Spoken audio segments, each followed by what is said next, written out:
Assalamualaikum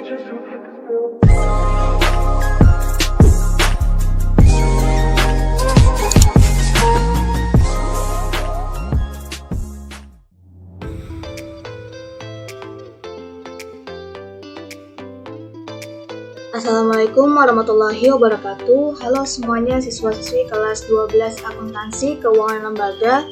Di pertemuan hari ini pada mata pelajaran Administrasi Pajak, kita masih membahas bab 1 di subbab yang ketiga, yaitu materi pokok tentang lampiran SPT PPh Badan. Jadi, lampiran SPT PPh Badan ini dibagi menjadi dua, ada lampiran khusus 8A dan lampiran khusus 1A. Langsung saja kita masuk ke materi. Yang pertama ada jenis lampiran khusus 8A. Nah, lampiran khusus ini memiliki 8 lampiran ya, yang terdiri dari untuk beberapa perusahaan dan bank ya. Yang pertama ada lampiran 81 perusahaan manufaktur.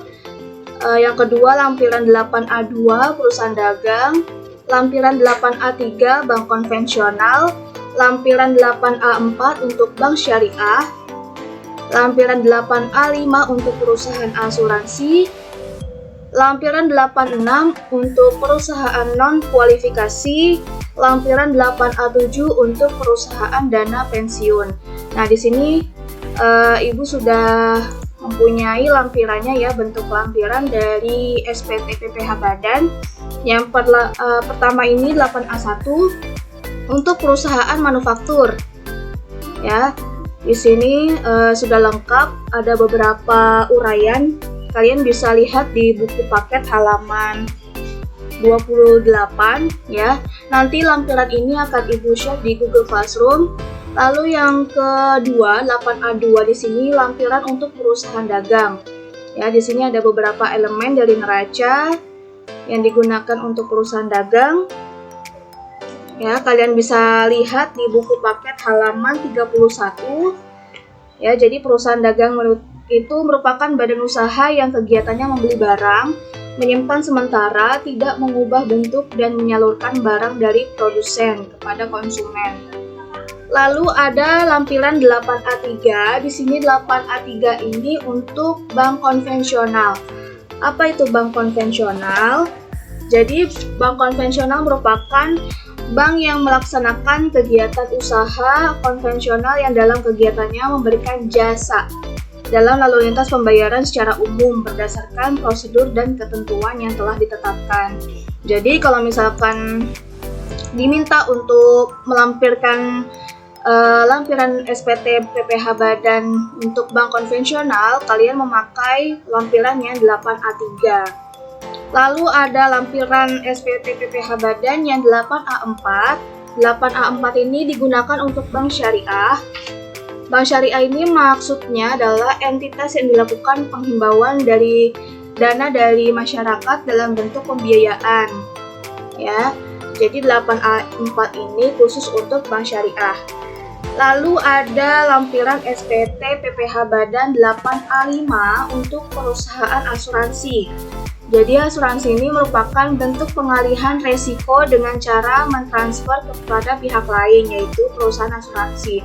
Di sini ada beberapa elemen dari neraca yang digunakan pada perusahaan asuransi. Bisa kalian lihat uraiannya ada di buku paket halaman 40. Ya. Lalu ada lampiran SPT PPh Badan 8A6. 8A6 ini digunakan untuk perusahaan non-kualifikasi. Maksudnya, nah di sini ada beberapa elemen dari neraca yang digunakan untuk perusahaan non-kualifikasi. Ya, sudah lengkap di sini. Ada elemen dari laporan laba rugi, elemen transaksi dari pihak yang mempunyai hubungan istimewa dengan PSAK nomor 7. Ya, lalu ada 8A7. Di sini untuk dana pensiun. Ya. 8A7 khusus untuk perusahaan dana pensiun yang merupakan perusahaan yang menerima dana dari masyarakat peserta pensiun melalui perjanjian. Di sini bisa kalian lihat uraiannya ada di halaman 46 buku paket. Bisa kalian baca uraian-uraiannya. Di sini sudah lengkap, ada elemen dari neraca, lalu laporan laba rugi, dan sebagainya. Lalu yang terakhir ada 8A8 untuk perusahaan pembiayaan. Ya. Di sini ada elemen dari neraca juga sama, ada elemen dari laporan laba rugi dan sebagainya. Nah, itu tadi lampiran SPT PPh Badan 8A. Ada 8 lampiran khusus ya, dari segi masing-masing fungsinya. Ada dari perusahaan manufaktur, dagang, lalu bank konvensional, bank syariah, lalu perusahaan asuransi, non-kualifikasi, dana pensiun, dan perusahaan pembiayaan. Oke, lanjut. Yang kedua, lampiran khusus 8A sudah kita bahas. Selanjutnya ada lampiran khusus 1A. Ya, ada lampiran khusus 1A. Yang pertama, tarif penyusutan aset tetap berwujud. Jadi untuk tarif penyusutan aset tetap berwujud di sini maksudnya adalah WP diperkenankan atau wajib pajak diperkenankan melakukan penyusutan mulai pada bulan aset tersebut digunakan untuk mendapatkan, menagih, dan memelihara penghasilan pada bulan aset yang bersangkutan mulai menghasilkan. Dasar hukumnya ada di Peraturan Menteri Keuangan Nomor 96/PMK 03/2009 tentang jenis harta yang termasuk dalam kelompok harta berwujud bukan bangunan untuk keperluan penyusutan. Nah, di sini yang pertama, tarif penyusutan aset tetap berwujud ada dua ya.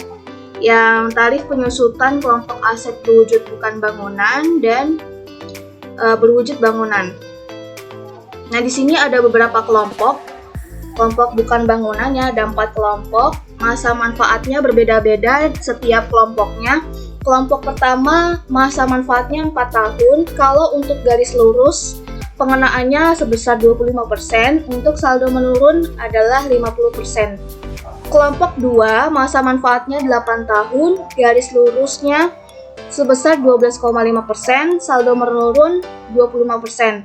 Untuk kelompok ketiga, masa manfaatnya adalah 16 tahun, pengenaan untuk garis lurus adalah 6,25%, untuk metode saldo menurun 12,5%. Kelompok 4, masa manfaatnya 20 tahun, garis lurus ya, pengenaan metode garis lurus sebesar 5%, saldo menurunnya 10%. Oke, lanjut di sini yang kedua ada tarif penyusutan kelompok aset berwujud bangunan. Di sini ada 2 kelompok bangunan, yang pertama permanen dan non-permanen. Kalau permanen masa manfaatnya 20 tahun, ya garis lurus, kalau metode garis lurusnya 5%.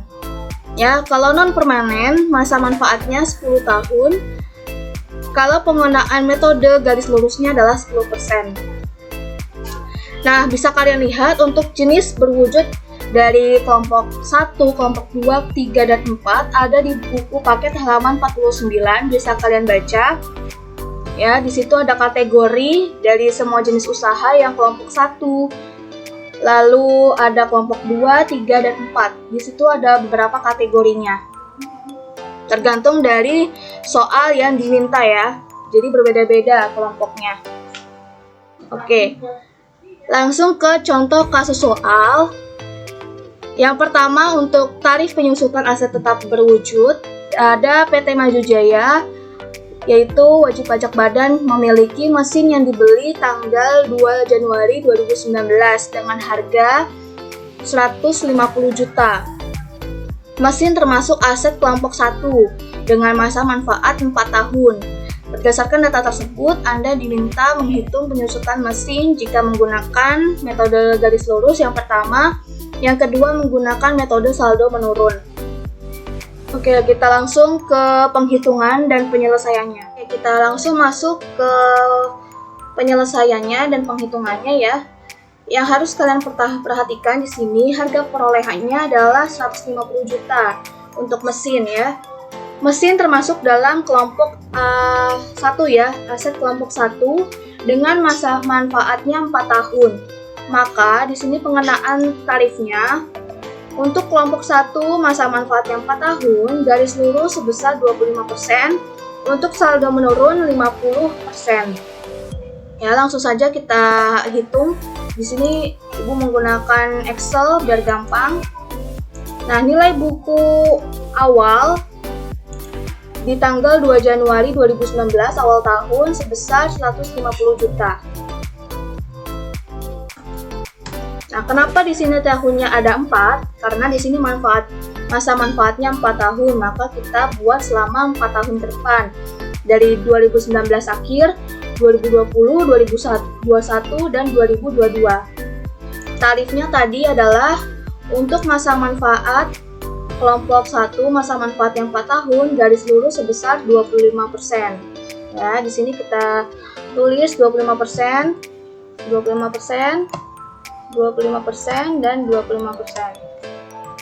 Untuk penyusutan, caranya adalah tarif 25% ya, dikalikan dengan nilai buku atau nilai harga perolehannya 150 juta. Maka ketemu hasilnya 30.500.000. Nilai buku untuk tahun 2019 kita kurangi saja 150 juta dikurang dengan 37.500.000 hasil penyusutan dari tahun 2019. Oke ya, ketemu hasilnya. Nilai buku untuk tahun 2019 adalah 112.500.000. Karena kita memakai metode garis lurus, maka penyusutan untuk tahun 2020 sama caranya ya. Untuk tahun 2019, maka 25% dikalikan dengan nilai buku yang awal 150 juta. Ya, sama ya. Nah, untuk nilai buku yang tahun 2020, penghitungannya adalah nilai buku tahun 2019 dikurang dengan penyusutan tahun 2020. Ketemu hasilnya 75 juta. Oke, langsung masuk ke tahun 2021. Penghitungan penyusutannya sama. Tarifnya 25% dikalikan dengan nilai buku 150 juta. Nilai bukunya untuk tahun 2021, penghitungannya adalah nilai buku tahun 2020 dikurangi dengan penyusutan 2021. Ketemu hasilnya 37.500.000. Oke, yang terakhir tahun 2022 sama penghitungannya tarif 25% dikalikan dengan nilai buku 150 juta. Nah, nilai buku untuk tahun 2022 caranya sama seperti sebelumnya. Nilai buku tahun sebelumnya dikurang dengan nilai penyusutan tahun 2022. Maka ketemu hasilnya nilai buku terakhir untuk tahun 2022 adalah 0 rupiah. Ya. Sekarang kita lanjut ke metode saldo menurun untuk masa manfaat 4 tahun di kelompok 1 sebesar 50%. Maka di sini tarifnya kita tulis dulu 50%.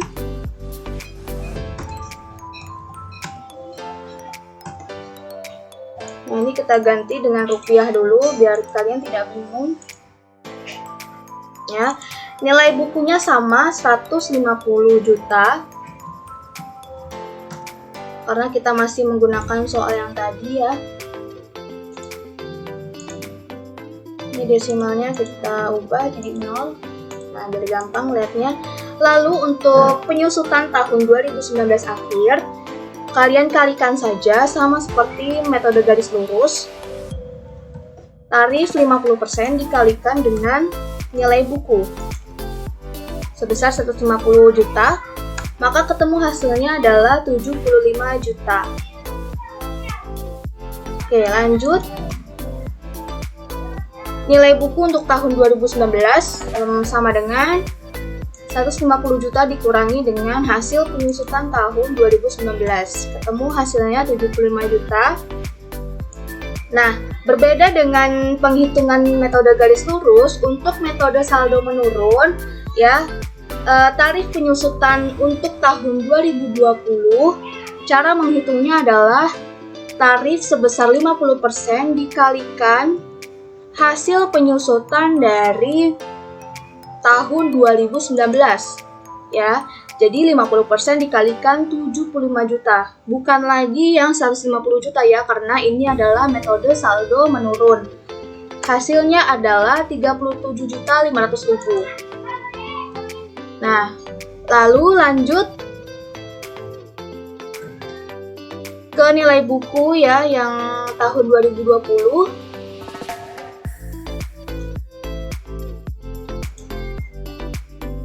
Kurang dengan penyusutan tahun 2020. Oke, ya 37.500.000. Ini juga sama, caranya seperti tadi.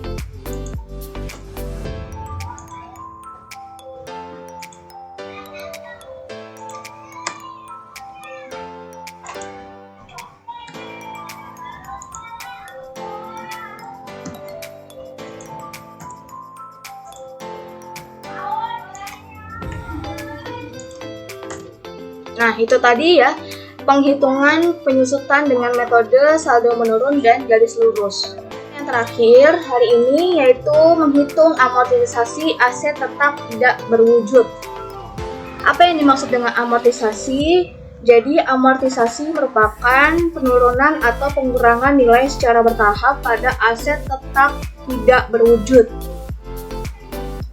Aset yang merupakan aset tidak berwujud yang dapat diamortisasi adalah pengeluaran untuk memperoleh aset tidak berwujud dan pengeluaran lainnya, termasuk biaya perpanjangan hak guna bangunan, hak guna usaha, dan hak guna pakai yang mempunyai masa manfaat lebih dari 1 tahun yang digunakan untuk mendapatkan, menagih, dan memelihara penghasilan.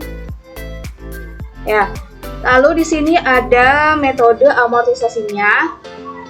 Jadi untuk amortisasi ada 4 kelompok ya, sama seperti sebelumnya. Di sini kelompok 1 untuk masa manfaat 4 tahun, metode garis lurus sebesar 25%, saldo menurun 50% tarif amortisasinya. Kelompok 2, masa manfaat 8 tahun, tarif amortisasi dari garis lurus 12,5%, saldo menurun 25%. Kelompok 3, masa manfaat 16 tahun, garis lurusnya 6,25%, saldo menurunnya 12,5%. Untuk kelompok 4, masa manfaatnya 20 tahun, garis lurus, tarif amortisasinya adalah 5%, saldo menurun 10%. Oke, di sini ada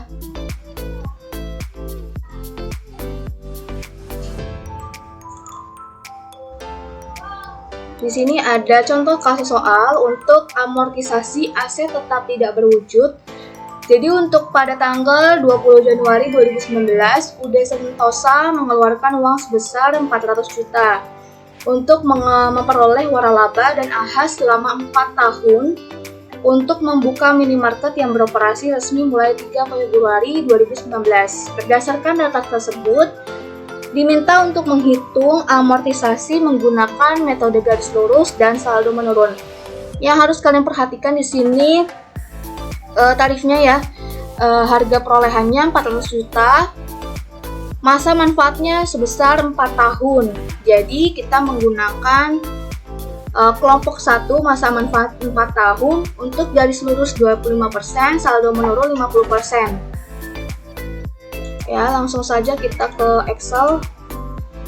Nah, di sini karena masa manfaatnya 4 tahun, kita menghitung amortisasinya sebanyak 4 tahun ke depan.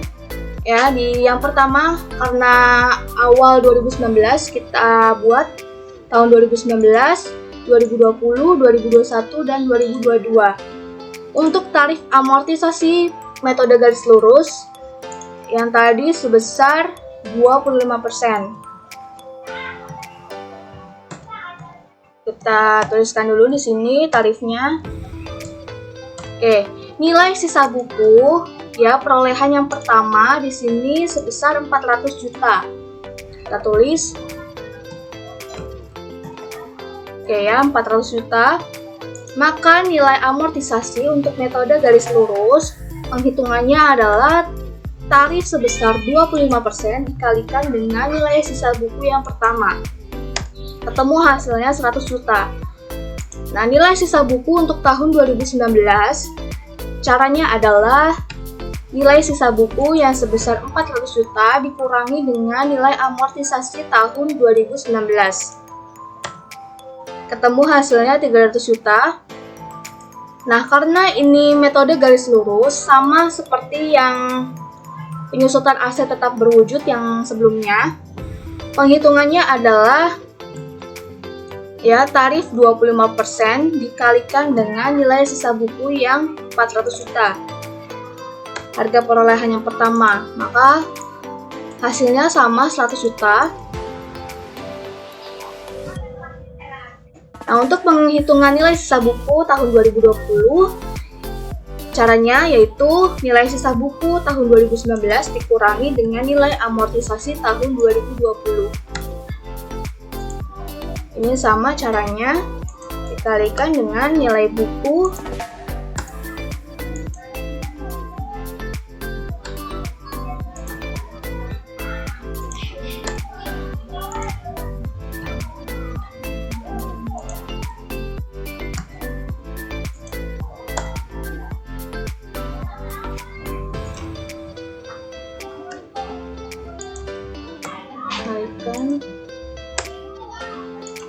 maka di sini hasil nilai sisa buku yang tahun terakhir adalah 0 rupiah. Oke, ini untuk amortisasi dengan metode garis lurus. Untuk metode saldo menurun, di sini tarif amortisasinya adalah 50%. Maka di sini kita tulis 50%, 50%, 50%. Sama ya tahunnya dari 2019 sampai 2022 karena masa manfaatnya adalah 4 tahun.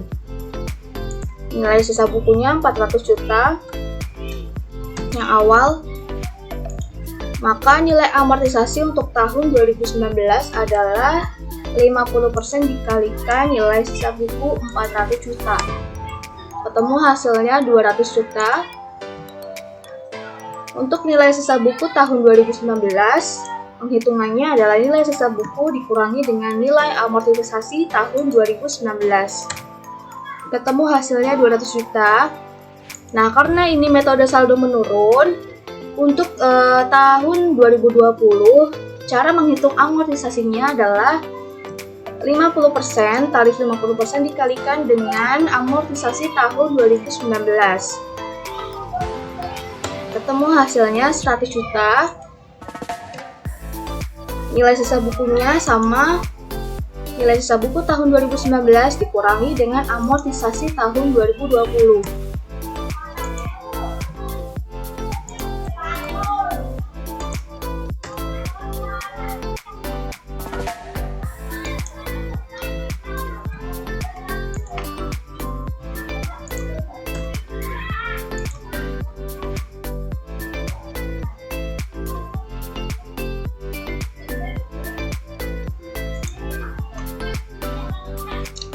Nah, untuk yang tahun 2022, karena nilai sisa buku akhir tahun 2021 adalah 50 juta,